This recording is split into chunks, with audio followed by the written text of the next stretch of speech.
I bought my grandparents' old farmhouse after they passed it down to me.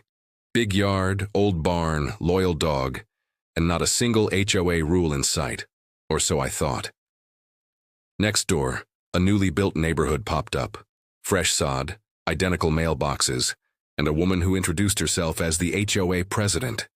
Before she even said her name, she pointed at my tractor parked near the barn and said it ruined the aesthetic of the community. I laughed a little. She didn't.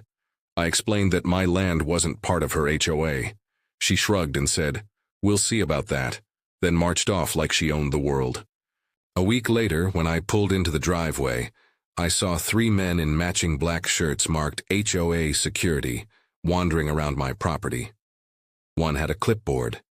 The other 2 looked like mall cops who failed the mall. "Can I help you?" I asked. Clipboard guy puffed his chest. "You're out of compliance. This is your final warning." "Compliance with what?" I asked.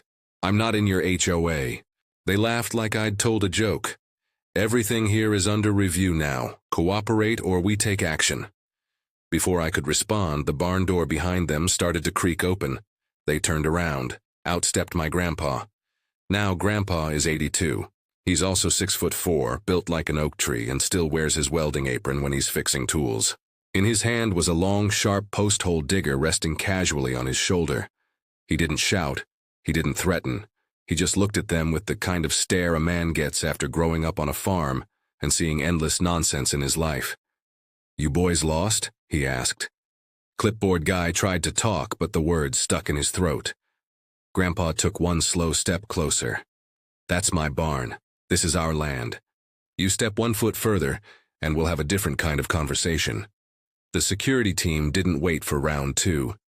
They power walked to their truck, slipped on the gravel, basically threw themselves inside, and sped off like their tires were on fire. Later that day, the HOA president came back with the sheriff. She stood there smug, waiting for me to get arrested. The sheriff looked over the land records, then turned to her and said, "Ma'am, this farmhouse is outside your jurisdiction, and the road you used to get here, he owns that too." Her face dropped. The sheriff shook my hand, tipped his hat to Grandpa, and drove off. Karen didn't say a word. She just walked away, stiff as a board. The funniest part?